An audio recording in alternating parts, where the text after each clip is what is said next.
If you are starting Medicare soon, you probably have a question about whether or not you need a Medicare Supplement Plan G or a Medicare Supplement Plan N. And we are going to be going deep into both of those options and kind of ending the debate once and for all on which plan is right for you. Because in some areas and for some people, Plan G is the right move, and for some people and in some areas, Plan N is the best option. So stay with us today. We are going to walk through all of that for you. You're listening to Medicare School Daily. I'm joined in the studio by my dad, Marvin Music. If you are confused about Medicare, maybe you're getting a bunch of different conflicting opinions on what to do, you are in the right place. Welcome, welcome, welcome. We just can't wait to share with you everything that you need to know to get your Medicare benefits in place perfectly the first time. If at any point you have a question, please call in. The phone number is down there at the bottom of the screen. It's 833-824-2004. We would love to talk to you. If you have a question about your personal situation, or maybe you have an experience that you had either enrolling in Medicare or using your benefits, we'd love to hear about it and just chat through that with you, because at the end of the day, we all get smarter whenever we share stories of what's going on out in the real world as it relates to Medicare. If you need help enrolling in a supplement plan, enrolling in an advantage plan, enrolling in a drug plan, whatever it is, comparing all of your options, there's a team of people outside these studio doors that would love to help you work through your personal situation and get you enrolled. You're not calling some faceless 800 number on the other side of the world with someone who doesn't speak English natively. You're calling directly into our office right here in Kansas City, Missouri. And we're here. We've been doing this for 15 years. We have tens of thousands of customers, and we would love to help you. The phone number to get assistance is 800-782-6676, 800-782-6676. So, Dad, let's talk about Plan G versus Plan N. Who's it right for? Where? All the stuff. Right. Teach us. We'll do that. But I think we need to go back a little bit, Josh, because we know there's some that may decide they want an Advantage plan. Okay. You said that if you're going on Medicare, you're going to choose a G plan or an N plan. That's because that's all you like to sell, right? Exactly right. But there may be some that you may decide you want an Advantage plan. So I think what we're going to do today, let's talk about those that may want an Advantage plan, but those that decide that an Advantage plan is going to be in your best interest, and those that decide Medicare Supplemental Plan is in your best interest. All right? Okay. And so when it comes to supplemental plans, as we compare the G and the N, what you have to realize is that they have a lot of things that are very similar. That's what the beauty of supplemental plans. Whether you have a G plan or an N plan, you can go to any doctor that you want to. That's why I chose a G plan, because I wanted to make sure I was not going to allow some insurance company dictating who I get to see, what hospitals I want to go to. In fact, I just read an article, I think it was Thursday or Friday, that there were 21 recent hospitals that dropped Advantage plans. They take none of them. And I'm not talking about one hospital. I'm talking about groups of hospitals, 21 of them just recently.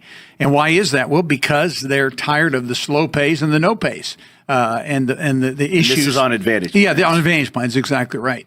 And so you may be making this decision, why would I spend money on a supplemental plan, G or N? Why would I do that?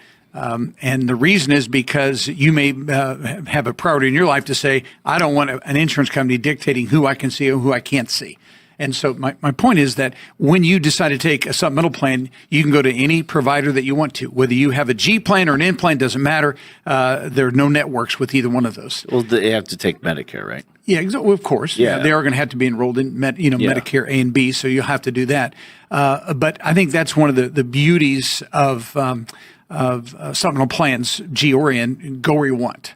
So I like that. And the second thing that you have to realize that when you get a supplemental plan, you also are not going to deal with any insurance company interference, meaning you don't have to get permission from your insurance company to have a knee replacement or to get an MRI or a CAT scan or to stay in a skilled nursing facility for the right length of time, because G or N, either one of those insurance companies cannot dictate anything upon your health care, your doctor. gets to make all the decisions. And so that's wonderful. And again, that's one of the reasons you may decide, I'm going to pay a premium. And then lastly, I want to mention that when you decide to get a supplemental plan, remember, this is a plan that you get to keep your whole life. You don't have to worry about the insurance company deciding that they're going to pull that plan and that they're not making any profits, so it's no longer available to you. Advantage plans are like that. You choose an Advantage plan, it is no longer than 1 year. That's it. It's a contract year, January 1 through December 31st. But when you decide to get a supplemental plan, G or in either one, you never can worry about, you don't have to worry about losing the plan. You pay your premium, it is yours for life. And so, so if you're on an Advantage plan, you have to change that every year? Yeah. Don't necessarily, well, you have to change every year, but there's a good possibility because if the insurance company says that plan's not profitable, there's not enough people that enrolled, they actually can pull those plans. And they do that. In fact, last year, we had 2.5 million people across the country that lost their Advantage plan. And there was a carrier last week that came out and said they're ending the market June 1. June 1st. That's right. All their Advantage plans just over. That's exactly right. Yeah. So then you're just left in the middle of the year trying to scramble around with a 2-week notice to get insurance. Right. Which, if that's you and you've gotten a notice from a carrier, we can't say the name on here, but if you have gotten a notice, which you will, call our office 800-782-6676, and we can walk through what is really the next best option for you. Right. Exactly. It's crazy. So, okay, go where you want, no networks, no insurance company interference, which is kind of just an easy way to say there's no pre-authorizations, meaning the company isn't getting involved and saying, no, you can't get that knee replacement. Why don't you do a year of rehab first? Yeah, you don't have to seek the insurance company's permission for anything on a supplemental plan G or N. And the third thing you mentioned is it's yours for life, meaning they can't, it can never be cancel. You're never going to get a notice that says, hey, go find new insurance. Right. But even then, people switch Advantage plans more often than just because not only can the plan just leave, right? But it can also degrade its benefits over time, and oftentimes it does. Right. And so a new plan may come in. So you're kind of in this situation. So even if the plan is available every year, you need to go back and review it. Yeah, because the plan can change. And on a supplemental plan, that doesn't happen. Yeah. But it is a year-long contract. If you want all of those perks, there's a cost. Yeah, there's a cost. You've got to be able to afford that Medicare Supplement monthly premium. Right. So if you're in this place where you're going to make a decision between G or N, let's talk about the debate. Okay.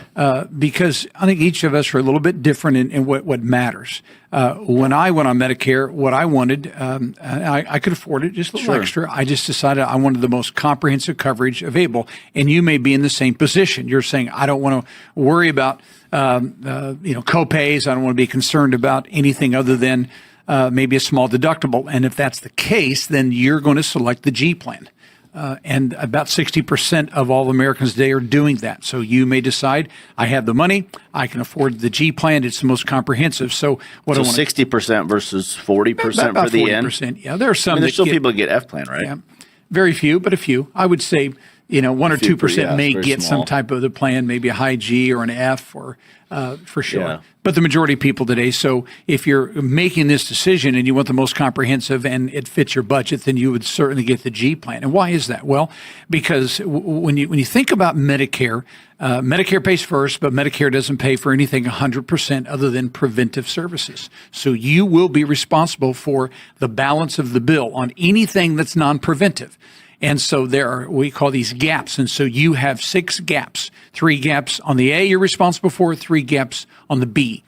And so when we compare the G and the N, on the A side of Medicare, that hospital inpatient side, they're identical. There's no difference. So whether you have a G or an N, everything on the A of Medicare will be paid. The A deductible multiple times a year, the hospital copays, which are for extended hospital stays, and the hospital, skilled nursing copays. When we have those after days, first 20 days, again, G and N are going to pay the same on the A side. Now, what's going to be different for you is if on the B side, this is where the G and the N are going to vary. So what we have on the B side is the B deductible. This year, it's $283. So whether you have a G or an N, you're going to meet that deductible. I met mine, very quickly because of my eye. And so once that deductible is met on the G plan, you're done. for the whole year. I'm done. I've had to go back a couple times to have the eye looked at and all that, and I paid my $283 and I'm done. Right. So if you're looking for something most comprehensive, then I think you'll probably decide I'm going to go with the G. I talked to a lady last week that literally goes to the doctor 3 or 4 times every single month. Every month, had a lot of serious health problems. So if that's you and you frequent a doctor, you're probably going to lean towards the G. And here's why: because the difference in the G and the N, yes, you meet that B deductible, but then after that, anytime you see a doctor, a specialist, or you were to go to the emergency room, what happens is the coinsurance is not going to pay 100%. The G plan, the coinsurance is covered 100%, but on the N plan, you have to pay a $20 copay to see a doctor. You have to pay the emergency room $50 copay. So once you've paid your copays to the doctor in the emergency room, then your N plan will pay 100% of the balance of the coinsurance. And then if you by chance see a doctor that charges the extra 15%, that's called excess, you would be responsible for that as well on the N plan. That's the difference. So I'm just trying to teach you that as you look at you compare these two plans, the difference is on the B side of Medicare. A is the same, covers everything, but the B side is going to be different because N will not cover the full coinsurance. You will have to pay those copays $20. Now, if you're saying, well, I don't hardly ever go to the doctor, well, then again, you may decide the N plan will work for me. You may live in a state where they can't charge excess. Let's talk about that a little Let's bit. do. So, well, let's talk about one other thing too. So, and I think it's at least maybe somewhat well known that a lot of people, I talked to a lady last week, and she was thinking about going on Medicare because she was going to need a knee replacement. Right. And of course, it's going to be cheaper if she goes on Medicare and has that knee replacement with like some sort of a supplemental plan, because her group plan had I think a $6,400 deductible. So she was like, man, should I go? I'm going to work for a couple more years, but should I go ahead and go on Medicare now? And one of the considerations was between G and N is once you have some sort of a knee replacement or something, you're doing a lot of rehab, right?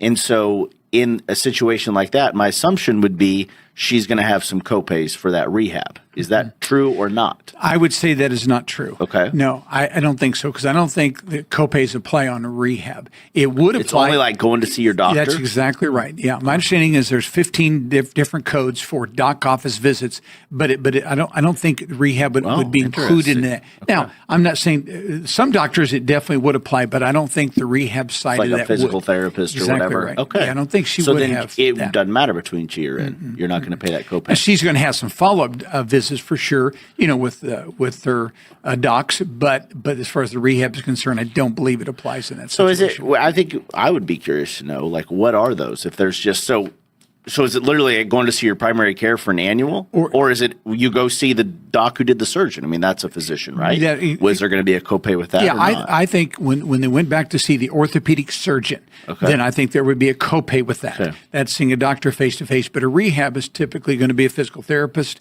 It's just different, so it's a different coding. So if someone had the G plan, it would be a non-issue anyways. But the N plan. I think I'm saying it's 15 different codes.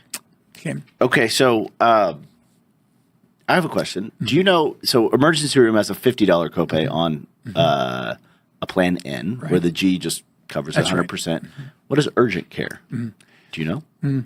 I don't know for sure. Yeah, kind of interesting. Yeah, I would think urgent care would have a $20 copay.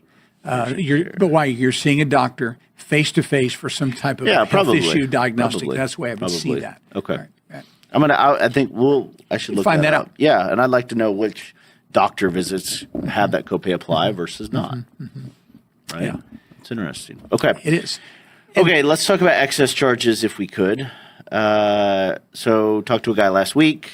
He got I think he had his X-ray or MRI or something read in a different state, and we were kind of going back and forth on excess. So let's talk about excess. There are some states where it really does make a lot of sense to get a plan in because the cost differential is so much and there's no excess, because excess is kind of the big thing that scares us. $20 copay or a $50 ER copay. Okay. Like whatever.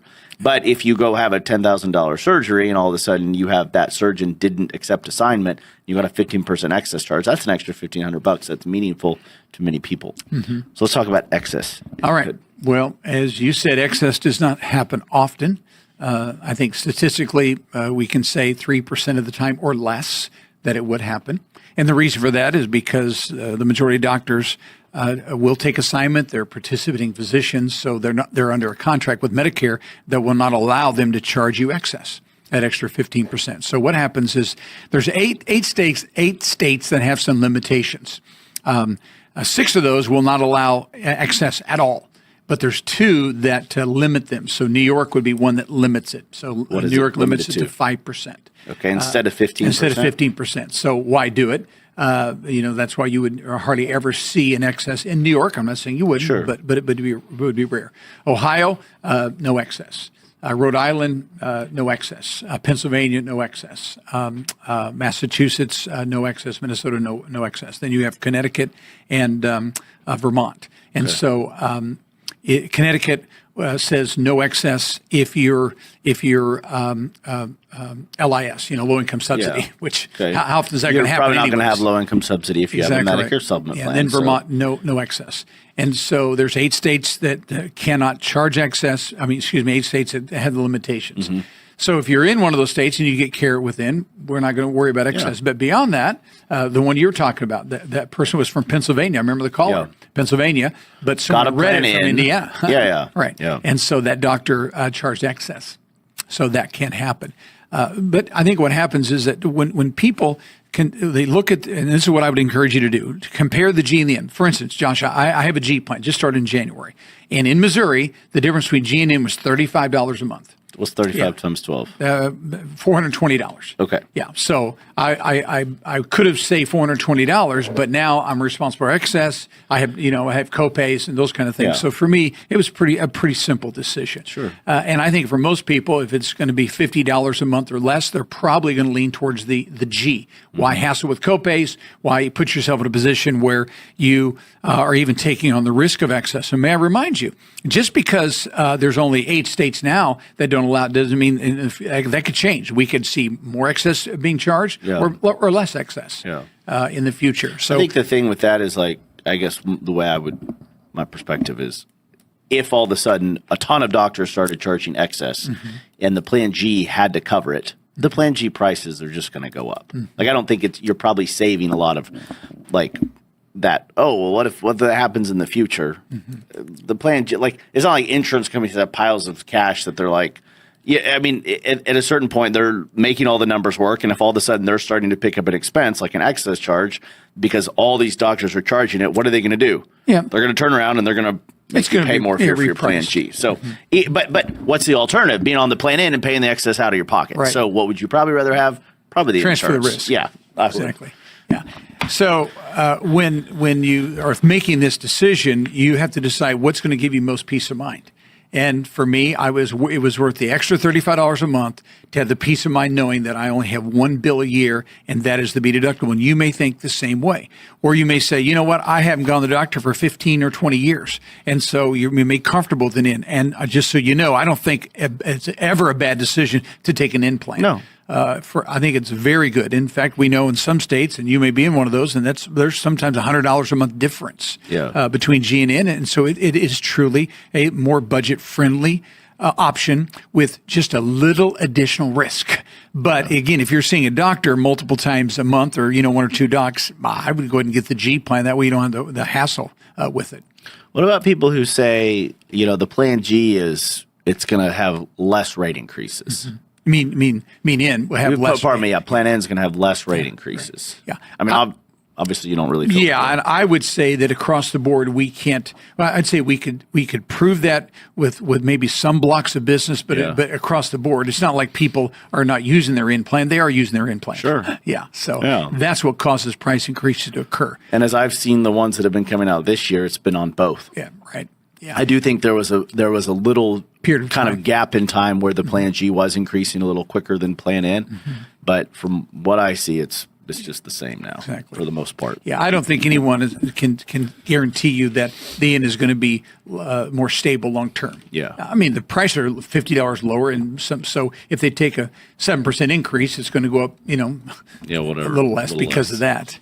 But really what it boils down to is what gives you peace of mind. And listen, and both are great decisions. And I think it is well worth the investment for you to say, I will pay $120 a month, or I'm going to pay $150. Mine is $212 a month. I'm happy to have that. I really am. Yeah. I love the fact that I can go to any doctor, any hospital, any situation in the country. Just go. It truly is a national plan. I don't have to worry about ever losing my coverage. The only thing that can change is the price. And so if that's there's what you're something to looking be said for like if you can afford it, just peace of mind, knowing you don't have to think about it. I mean, you have to think about the drug plan, but the drug plan every year is just 10 minutes, 15 minutes.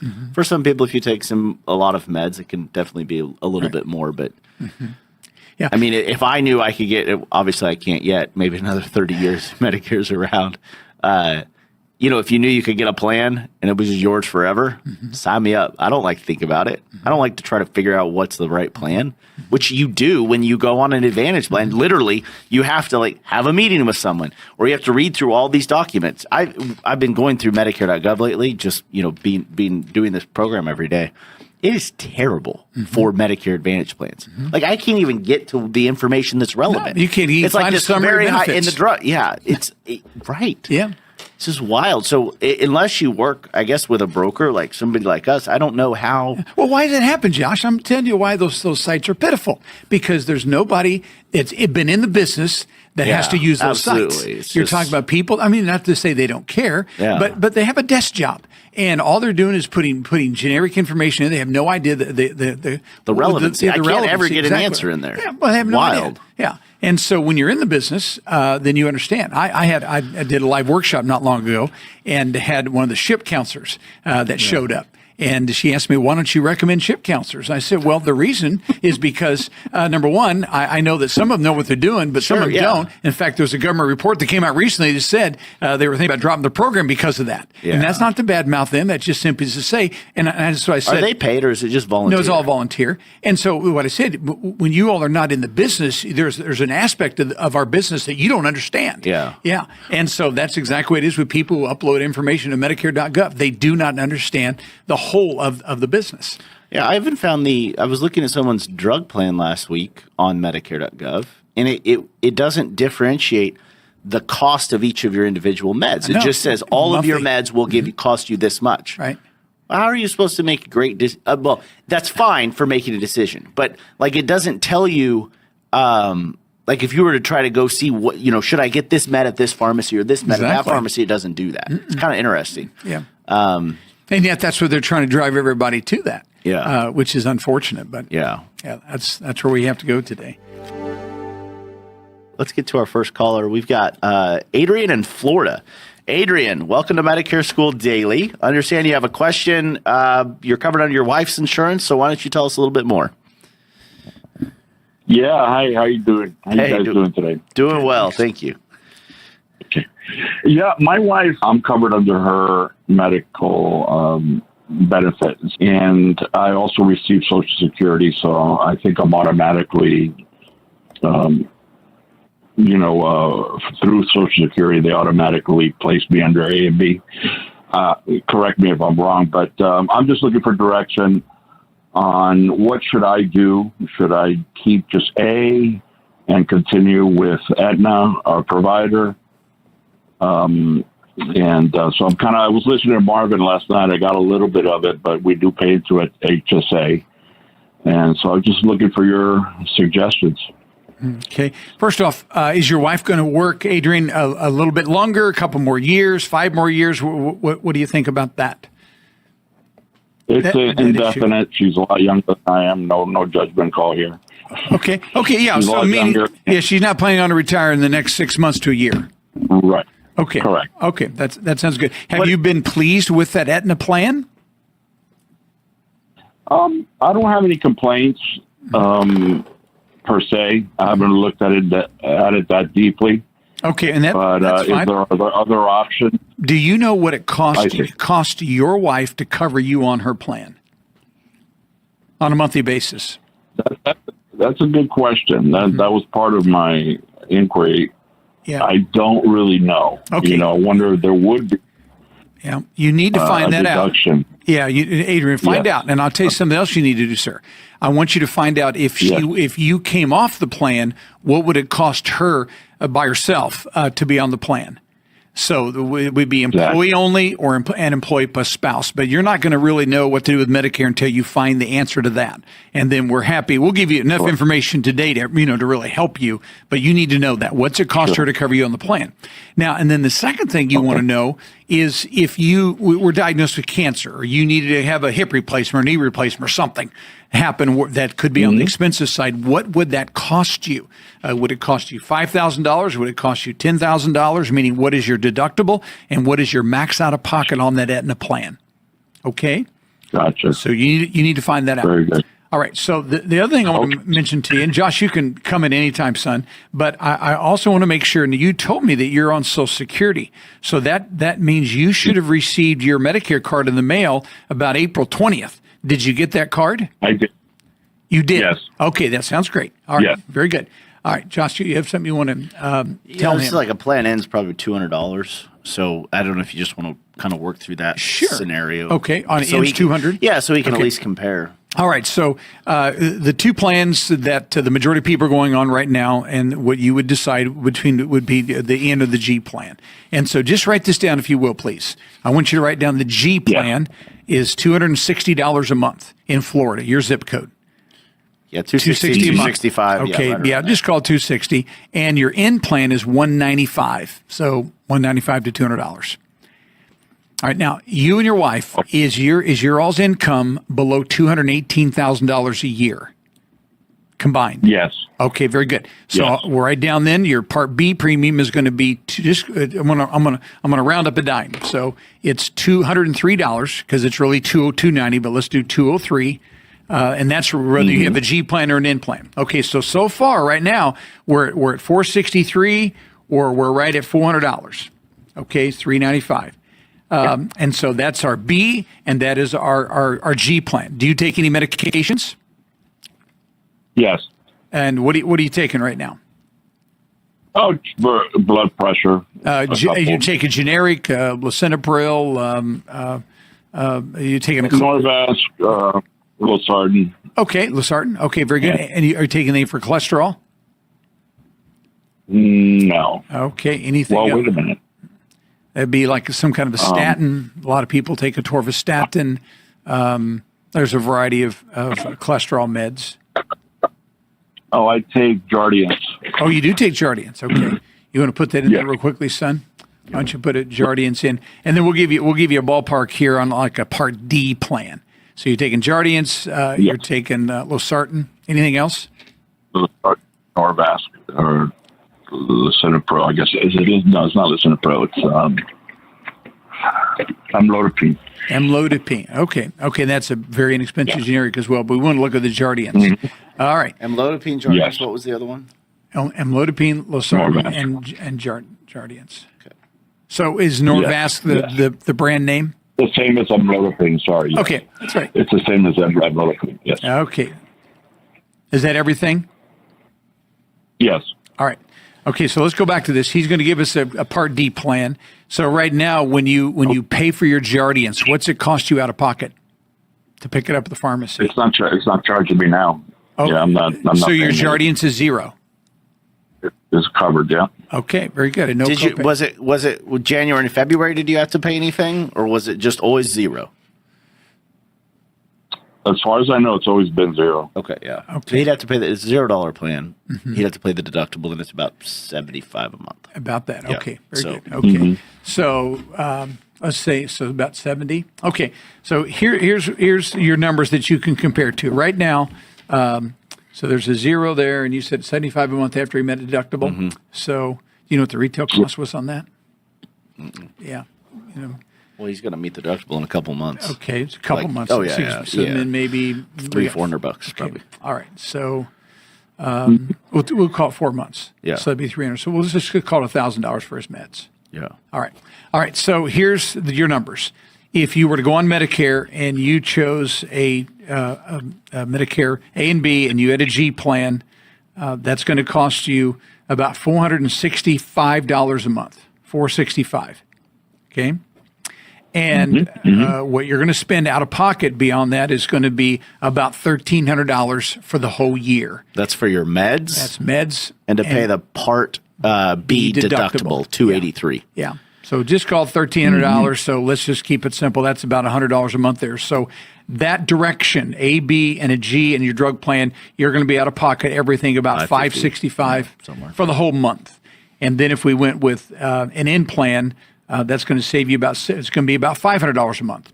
And that's full coverage. Cadillac coverage is great. That'd be $500 a month on the in, about $565 on the G plan. So what you have to decide is, number one, find out what it's costing your wife out of her paycheck to have you on her plan. I would suspect it's probably not that much, but it could be. Yeah. Who knows? Yeah, but you need to find that out. And so if it looks like that your wife's plan makes more sense than Medicare, then what I would suggest you do is you look at your Medicare card, you turn it over on the backside, and it gives you the option to disenroll from Medicare B. And just turn the card over. You check the box, sign your name, and you mail the card back in, and then Medicare will send you a new card that'll be a Medicare A only. So you do not want to keep B if you're going to stay on her group plan. But let's say it's costing her $400 a month to cover you, and you have a $6,000 deductible. Then to me, Medicare makes sense. Because we just said we have full coverage at $565 a month. We have almost full coverage at $500 a month with an in plan. So until you find out what's costing your wife, you're not going to be able to make a decision. But again, don't keep B if you stay on her plan. Please just send the card back in, disenroll. That's what I would be doing. Okay. Otherwise, it's a waste of your money for sure. Okay. Sure. Did that answer all your questions? I'll find out. Pretty much, yeah. I'd like to follow up with you all, but I'll find out what she's paying, which I suspect it's not that much. I think it's in 200s, 230 or something like that for me. We also have a child on that plan, but I will find out and maybe follow up with you all and see if we can work out something with you, or I should stay on her plan. Sure. How old is your child on the plan? 10. Okay. 10. Yeah, Wow. Okay. Very good. You're staying busy. Yeah. More than likely, it's probably employee plus family. Yeah. So I would say that's it. So correct. Since you have a 10-year-old, probably is not going to make a lot of sense for you to go on Medicare. Now, if the deductible's crazy high or whatever, I could see it. But, Bank of America probably has a pretty decent plan for y'all. Did you tell him he's got to send that? We do. He's got to send that card back. Yeah, right. Yeah, he knows that. You're going to sign. You're going to sign the card on the back of it, send it back in, and then have him drop off B. And then down the road, you can come back into Medicare. Now, here's the key. Once you send that card back in, you have to now stay covered by an active employment provided plan. Active. So she has to be working somewhere if you're not going to go back. And if she were to get laid off or lose her job or whatever, even go on COBRA, then you have to go on Medicare. Okay? But you're fine to delay B for sure. No problem at all. Awesome. So, it's good information. I thought I could call in and drop the B, but I need to send it back to them. Yeah, you cannot do that. And then they'll issue a new card that just shows Part A only, and they'll mail that back to you. Exactly right. And that sounds like Thanks probably a lot, guys. Wait, did we talk about the HSA thing, though? Okay. Oh, and that's the HSA. right. Yeah, he said they're on HSA. Yeah, good point. I'm really sorry. I forgot all about let's that. talk about that. You just want to make sure that moving forward from the month of August forward, that your wife can continue she can contribute full family amount, no problem, as long as you just have A only. Now, most people think that if they have A only, they can't contribute any HSA, but as long as you are still covered by her group plan, you can still contribute the family amount, which this year I think it's $8,750 for the whole year. And if it was based on your employment and you were covered by A, then you couldn't contribute. But since it's your spouse's and you have A, you're fine to have her continue contributing that family amount. That's right. Yeah. So if I don't know how much she's putting in, or the company's matching or whatever, but you can still do family portion. Because, just like Josh said, because it's not your plan, it's her plan, and you have A only, it'd be fine. Okay? Okay. All right. Good to talk to you, sir. Take care. I appreciate you. Bye-bye. Have a great day. Bye-bye. You too. If you're wondering who you can trust whenever you're trying to understand what this whole big Medicare world is about, I want to give you a resource that you can use. If you use Facebook, you can open up your Facebook app and type in Medicare School Community. And you're going to have to answer a couple questions and then join the group. And it's going to give you access to be able to talk to people. There's about 60,000 people in that group who are on Medicare, who are using their benefits every day, who have Medicare Advantage plans, who have Medicare Supplement plans, who've had to deal with pre-authorizations, who've seen their Medicare premiums go up, who've had to change drug plans. Like every scenario that you're going to experience, there are people in this community that are talking. You can ask a question about a carrier. What do you think about this plan? Hey, I'm going to have this medical service or this procedure done. What do I need to do? And you will get an answer from 2 dozen people that are going to weigh in on, maybe the best plan for you or give their opinion. And it can really help you protect yourself from making a mistake. So I just want to encourage you to join that Facebook group. My dad, Marvin, goes live in that group, I believe once or twice a week. What is it? Go on tonight, 5 o'clock. Yeah, Central. So Monday, we call it Medicare Monday, 5 o'clock Central Time. He will go live and will teach on a Medicare topic and then take your questions as well.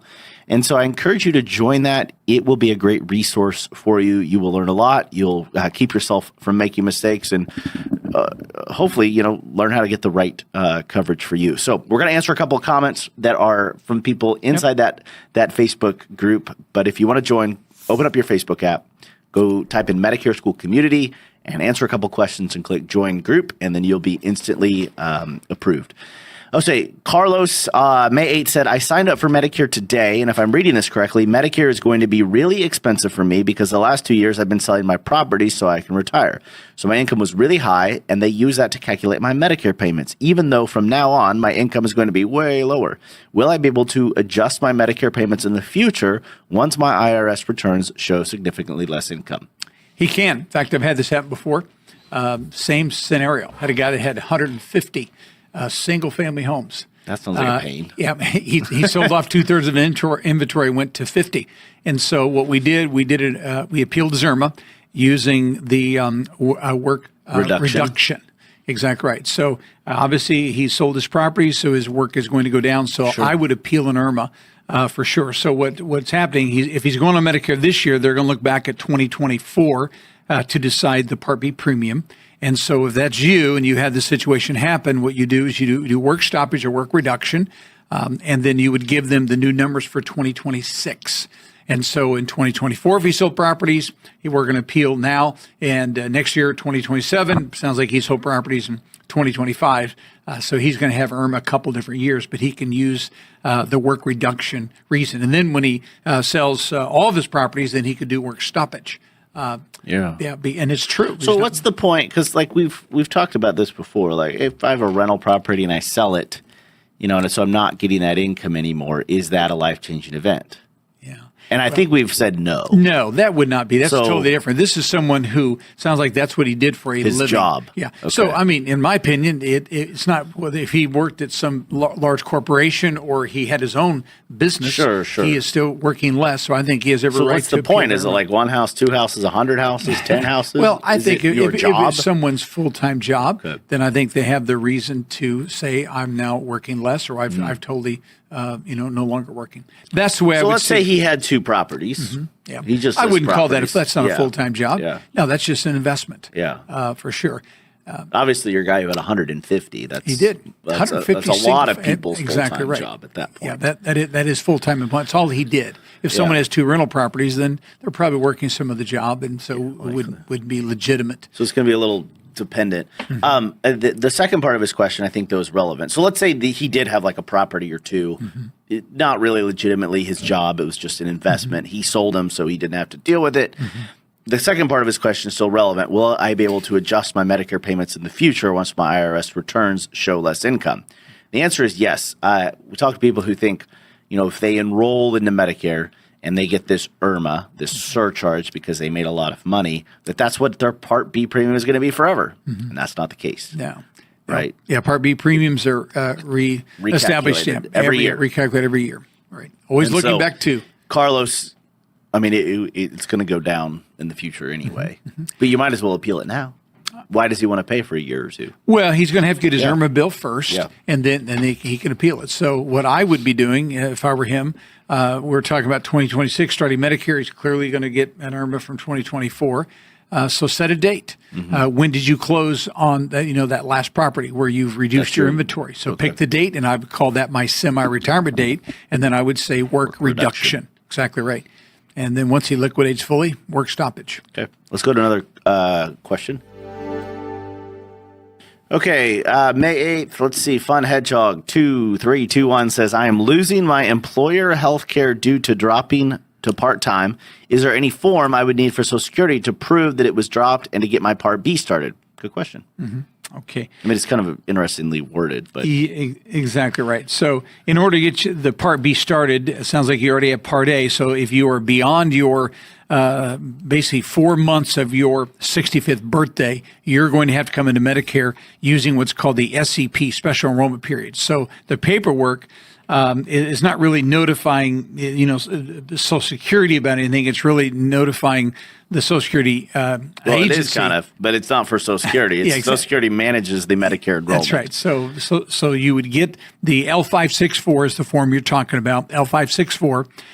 Your employer is going to complete that form. You initiate it. If you work with us, we'll initiate it for you, but you have to initiate the L564, and you send that to your HR department with your present company. They'll verify you've had credible insurance coverage, and then that form, along with another form called the 40B, and that's simply a form that you use to decide when you want to start Medicare. So if you want to start June 1 or July 1, whenever you want to begin, you're going to put that on the 40B form saying, please begin my Medicare B, whatever the date is. And then so the L564 and the CMS 40B will go to the Social Security Administration. You can either get that to your local office, or you can actually upload that into SSA.gov today.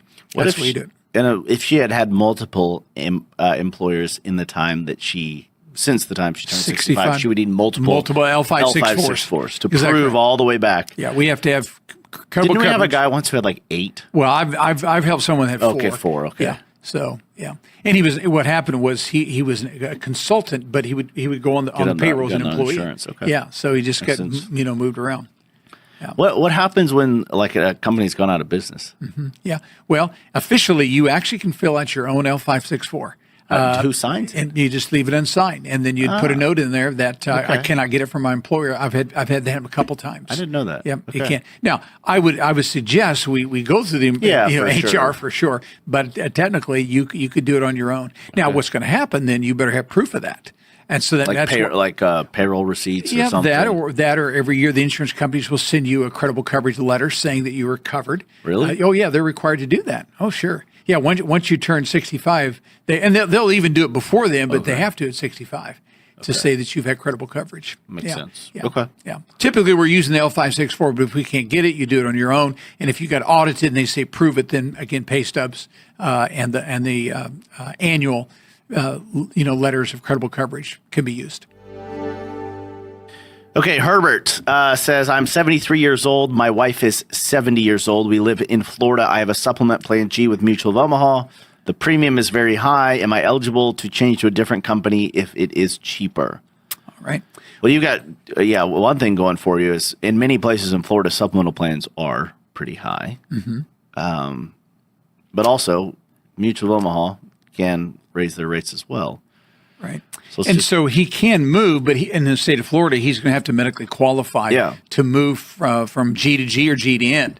It's not one of those states that would have, it's not a birthday rule state. It's not like Missouri anniversary rule state. So you can. The answer is yes, you can. You got to answer some health questions. Exactly. What are like big knockout things that would keep Herbert from being able to move? Anything major with the heart, lung, liver, kidney cancer in the last 36 months, diabetic problems. You can be a diabetic and get approved, but if you're using more than 50 units of insulin a day, probably not going to get that approved. Or if you have diabetic, you have Complications. neuropathy, retinopathy, any of those kind of things, you're not going to get approved. Those would be your big things: heart, lung, liver, kidney, cancer, diabetes. Things like high blood pressure, high cholesterol doesn't matter. Yeah, not an issue at all. And even diabetes is not an issue as long as, insulin dependent, we got to be limited on how much you're taking. But if you're type 2 diabetic and you're taking oral meds, as long as, those have been consistent, there's no problem there whatsoever. Is there is AFib a knockout? A lot of people have AFib. Most companies, yes. But when we was talking about it, I think Mutual of Omaha will take you, but I think there's some limitations on how much medication you're taking. But use the AFib with most carriers is definitely going to be a knockout. Yeah. And rheumatoid arthritis can be an issue. So there's several things beyond what I was talking about. MS with like fractures. Yeah, Parkinson. Yeah, MS. What is it? Osteoporosis. Thank you. Sorry about that. Right. Yeah. Osteoporosis with fractures. Yeah. But we have some carriers, if you have osteoporosis, they'll decline you. Yeah. But there's some will say with fractures, definitely declinable. Talked to a lady last week. She had a fracture, probably stuck. Yeah, can't move unless they're in a year-round open enrollment type state. For sure. If your Medigap plan, your Medicare Supplement plan, recently went up, because they're going up this time of the year, a lot of people think your Medicare Supplement plan goes up on January 1st. That's almost hardly, that rarely happens. Usually Medicare Supplement plans go up one of two times, either on your anniversary date, meaning 12 months, 24 months, 36 months, 48 months after you had your policy started, so on your anniversary date, or they take their rate increase generally between April and June-ish. Is how a lot of carriers do it. So if you've recently got a rate increase notice, number one, I want you to know that you're not alone. They're still going up. We've had 2 or 3 years of this. We're hoping this is the last year where your MedSup can increase double digits. But there are some things you can do. And so tomorrow, my dad and I are going to be chatting about that. What are your options? If your Medicare Supplement has gone up recently, you've got that rate notice. How can you get help? What options do you have? And how can you save some money? Because every dollar obviously matters, especially in this economy. So join us tomorrow. We will be chatting all about that. If you need immediate help with your Medicare Supplement plan, with your Medicare Advantage plan, with signing up with a drug plan, comparing your options, getting quotes, whatever it is, I want you to know that there is help and you're in the right place. We would love to help you. When you call into our office, you're going to be talking to somebody who is not on the other side of the world. They're right here in Kansas City. You're going to be talking to someone who's been trained by my dad, Marvin, who really is an expert at Medicare, expert at comparing things. All the tools that are publicly available don't work very great for helping figure out what's my health, what's my budget, what are my meds, what are my doctors, all of these things. And then together, you guys can come up with a plan. And so our services are free. It doesn't cost you anything to work with us. You're not going to have to pay anything extra for your insurance. And the thing that I love the most, that when you work with us, what you get is what we call a dedicated client care manager. And this is somebody who literally is your point of contact, right? And it doesn't matter if you move across town or across the country. If you need new ID cards, if you have a billing issue, a claim issue, a question, something you need to work through, that dedicated client care manager will be there to help you. You are not alone. We have really two goals here at MedicareSchool.com. And the first one is we want you to purchase a plan or enroll in coverage that serves you for many, many years. And secondly, we want our service to be so good that you tell all of your friends about us. And so we'd love to help you. The phone number to reach someone at our office is 800-782-6676. We're open from 7 a.m. to 7 p.m. Central Time. Call in, schedule an appointment, talk to someone live, and you will get wonderful assistance by somebody on our team. If you want to be a part of any of these Medicare School Daily shows, we would love to talk to you, hear your questions, hear your experience. Phone number is 833-824-2004, 833-824-2004. Call in, and it's your opportunity to talk to truly the nation's leading expert on Medicare. We will see you tomorrow.